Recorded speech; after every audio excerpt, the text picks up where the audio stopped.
So hello friends, welcome to the channel H rider AK।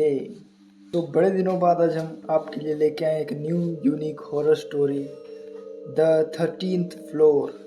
सो बिना किसी देरी किए ये कहानी शुरू करते हैं। ये कहानी है दिल्ली के गुड़गांव के एक अपार्टमेंट की, जहाँ पे एक मिस्ट्रिकल 13 फ्लोर की स्टोरी हमें उस फ्लैट के ओनर ने शेयर की है।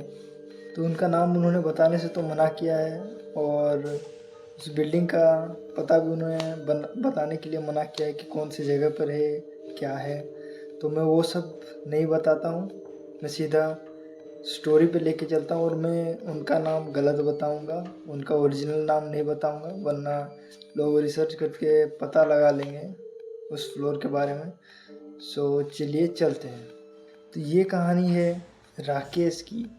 राकेश जो कि उत्तराखंड से दिल्ली गुड़गांव शिफ्ट हुआ था नया नया, और उसे एक बहुत ही अच्छा रूम की तलाश थी। तो वो इधर उधर रूम ढूंढता था, मतलब कहीं भी उसे रूम नहीं मिलता था। फिर एक दिन की बात है, गुड़गांव के एक अपार्टमेंट में उसे बहुत ही सस्ते दामों में एक फ्लैट मिल गया, और वो 13th फ्लोर पे था। सो वो फ्लैट आज तक कभी भी कोई 20 सालों से रेंट पे नहीं लिया था। राकेश पहला था जिसने उस फ्लैट को रेंट पे लिया था। तो राकेश ने थोड़ी बहुत समझ दिखाते हुए, थोड़ा उसे भी डाउट आया कि इतने कम दामों में इतना अच्छा फ्लैट कैसे मिल सकता है, वो भी एक अपार्टमेंट पे। तो उसका बजट करीबन 30 लाख के करीब था। तो मतलब जो बड़े बड़े बिल्डिंगों के फ्लैट होते हैं वो करीबन 1 करोड़ 2 करोड़ में मिलते हैं, पर उसे वो फ्लैट 30 से 40 लाख की कीमत पे मिल गया था। सो उसने उसे अपने नाम पे रजिस्टर तो कर लिया था, पर उसे उस फ्लैट की सच्चाई नहीं पता थी। सो राकेश वहाँ पे एक सुजुकी कंपनी में नौकरी करता था। तो वो करीबन 1 से 2 हफ्ता बढ़िया से उस फ्लोर में, उस रूम में रहा। फिर एक दिन अचानक से वो बहुत ही थका हारा घर आया, और वो अपने रूम में जाके नहा धो के फ्रेश होके टीवी देखने के लिए बैठ गया। जैसे ही वो टीवी देख रहा था, अचानक कोई एक हॉरर स्टोरी उसने चलाई। फिर वो हॉरर स्टोरी देखने लगा, इट्स राइडर AK की। सॉरी, मजाक कर रहा हूँ। सो वो टीवी में कुछ हॉरर मूवी देखने लगा। फिर अचानक से उसे महसूस हुआ कि आईने में कुछ दिख रहा है, मतलब कुछ कोई लड़की या फिर कोई परछाई की तरह उसे आईने में कुछ दिखा।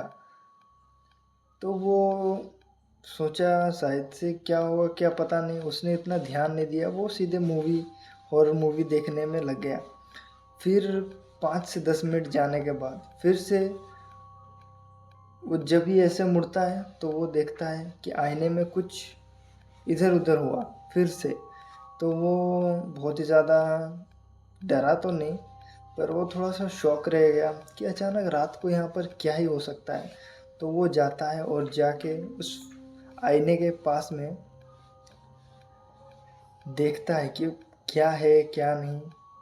तो जैसे ही वो अचानक से आईने के पास में पहुंचता है, उसे एक साया पार होता हुआ दिखता है अपने पीछे से। वो जैसे ही ऐसे मुड़ के देखता है, कोई नहीं रहता है। फिर वो उस बात को इतना गौर नहीं करता है, और वो सब छोड़ के सीधा जाके बेड पे सो जाता है। फिर अगले दिन सुबह होती है, वो जिस तरीके से वहाँ अपना नाश्ता वास्ता करके अपने ऑफिस के लिए निकलता है, तो वो ऑफिस जाते वक्त भी बस उसी के बारे में सोचता रहता है कि उस वक्त रात को मेरे पीछे से पार क्या हुआ था। फिर वो इतना ज़्यादा ध्यान नहीं देता है फिर भी। तो वो ऑफिस के कामों में लग जाता है। ऑफिस में काम करते करते उसे अचानक उल्टियाँ होने लगती हैं।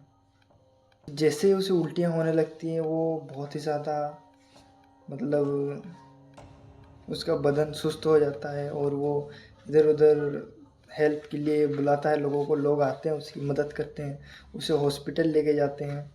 वो उसकी उल्टियाँ बंद ही नहीं हो रही थी, और 5 से 6 बार उल्टी करने के बाद उसकी उल्टी से खून भी निकलना शुरू हो गया था। ऑफिस के लोग उसे कहने लगे कि मतलब स्ट्रेस कम लिया करो और काम इतना ज़्यादा मत किया करो। क्योंकि काम तो करना ही है, अपने बॉडी पे अपनी फिटनेस पे ज़्यादातर ध्यान दो और इतना काम मत किया करो। तो वो कहता है कि मैंने उतना प्रेशर वाला काम तो नहीं किया है, मैं रात रात भर काम भी नहीं करता जो अचानक से मुझे कुछ ऐसा लगेगा। तो वो उतना कुछ सोचता नहीं है। उसने सोचा कि मैं 12 घंटे ड्यूटी कर रहा हूँ, शायद उसी की वजह से मेरी मेरी तबीयत ख़राब होने लगी है। सो उसके बाद से वो कुछ नहीं सोचता है, वो सीधा घर चले जाता है। वैसे ही घर में वो बैठ के टीवी देखता रहता है। इंडिया और पाकिस्तान का मैच चला हुआ था, तो वो देखते देखते अचानक से फिर से वो जैसे ही ऐसे मुड़ता है, उसके आगे के आईने में कुछ एक परछाई पार होती हुई उसे दिखाई देती है। फिर वो कहता है भाई एक बार हो गया वो वहम हो सकता है, भाई बार बार हो रहा तो ये तो वहम नहीं होगा। सो वो बिना कुछ सोचे सीधा चला जाता है और जाके देखता है कि मतलब क्या है क्या नहीं। फिर वो उस रूम के साइड में जो रहते थे उनसे पूछा-तानी करता है, क्योंकि वो बहुत ही अरसों से वहाँ पर रहा करते थे। तो वो उससे पूछता है कि मतलब इस फ्लोर में क्या है, मुझे ऐसी चीज़ें दिखाई दे रही हैं, कहीं कुछ गलत तो नहीं है इस फ्लोर में। तो वो लोग जितना उनको पता था वो लोग उसको बता देते हैं। सो 1989 में यहाँ एक फैमिली रहा करती थी, जिसमें 2 लड़कियाँ और उनके मॉम डैड इस फ्लोर में रहा करते थे, करीबन आज से 20 साल पहले। और लोग बहुत ही अच्छे फैमिली बैकग्राउंड से थे और वो लोग पढ़ाई-लिखाई भी बहुत अच्छे से करते थे। पर उनकी जो छोटी बेटी थी वो पढ़ने में बहुत ही ज़्यादा कमज़ोर थी। तो अक्सर उसकी बड़ी बहन से कम ही नंबर आते थे उसके। तो एक दिन की बात है, मतलब वो लोग बहुत ही ज़्यादा रेपुटेड थे, तो उनकी बेटी का कम नंबर आ गया, छोटी वाली का। तो उसको उसकी मॉम और डैड ने बहुत ही ज़्यादा बातें सुना दी और मतलब उससे बातें भी कम करने लगे और उनसे मुँह भी फेरने लगे। मतलब छोटी-सी बच्ची के साथ वो लोग ऐसा कर रहे थे, जो कि मॉम डैड को कभी भी नहीं करना चाहिए। तो वो लोगों ने उसके साथ वैसा किया। फिर रात को जब वो सोई हुई थी, तो मतलब बच्ची का मन उसे बहुत ज़्यादा बुरा लग रहा था। तो उस 13th फ्लोर पे उसने सुसाइड कर लिया और तभी से बहुत ही ज़्यादा नेगेटिव चीज़ें होने लगी। इसी वजह से उसके मॉम डैड ने भी वो घर छोड़ दिया और उसके बाद भी जो वहाँ पर रहने आए वो भी कभी शांति से नहीं रह पा रहे थे। इसीलिए वो फ्लैट करीबन 20 सालों से बंद ही था। तो इस वक़्त राकेश जी ने वो फ्लैट ले लिया था। तो उसके पड़ोसियों ने उसे ये इन्फॉर्मेशन दे दी और उसके बाद से वो बहुत ही ज़्यादा डर के रहने लगा। और उसकी दूसरी ही रात को वो नेगेटिव चीज़ों को महसूस करने लगा कि मतलब अचानक से वो जब सोया हुआ है, तो उसके बेड के नीचे से रोने की आवाज़ें आने लगी। मतलब इस वक़्त तक उसे पता लग गया था ना, तो वो अपने रूम में गया था। तो वो रात को जब सोया था तो उसे बहुत ही ज़्यादा नेगेटिव एंटिटी की महसूस हुई उसे, और वो उस रूम में रह ही नहीं पाया। उस रात को बहुत ही मुश्किल से उसने वो रात काटी। मतलब वो बेड के नीचे से किसी के रोने की आवाज़, अचानक आईने के पास से कोई जाता-आता रहता था और अचानक से उसके किचन की बर्तनें भी गिरने लगी। तो वो काम की तलाश में आया तो था और वो सस्ते दामों में उसे फ्लोर भी मिल गया था। इस वजह से वो उस फ्लोर को छोड़ना भी नहीं चाहता था और उसका काम भी यहीं पर था, तो वो जाना भी नहीं चाहता था। पर उसे बहुत ज़्यादा मजबूरी थी, क्योंकि वो उस रूम में रह भी नहीं सकता था, उसे नेगेटिव महसूस हो रहा था। फिर अगले ही दिन उसने अपने मालिक से बात की और उससे ये सब कुछ पूछा, क्या ये सब सच है? तो उसके मालिक ने हाँ भर दी। फिर उसके बाद राकेश ने उसके मालिक से बहुत ही ज़्यादा झगड़ा भी किया, क्योंकि उसे बिना कुछ बताए उन्होंने वो रूम उसे दे दिया था सस्ते दामों में। तो रूम में क्या हो रहा है क्या नहीं ये सब कुछ तो बताना ही चाहिए, पर वो सब कुछ भी नहीं उसे बताया गया था।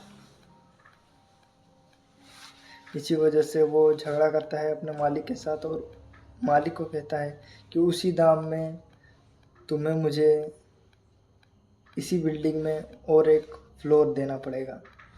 तो वो करीबन बहुत ही ऊपर 59 फ्लोर पे जाके शिफ्ट हो गया और मालिक की गलती थी, इसी वजह से मालिक ने भी अपना बचाव करते हुए उसे वो फ्लोर दे दिया और उसके बाद से सब कुछ नॉर्मल। और आज तक उस फ्लोर में कोई नहीं रहता है और जब भी कोई अगर रहने की कोशिश भी करता है तो उसके साथ बहुत ही ज़्यादा नेगेटिव इम्पैक्ट होता है।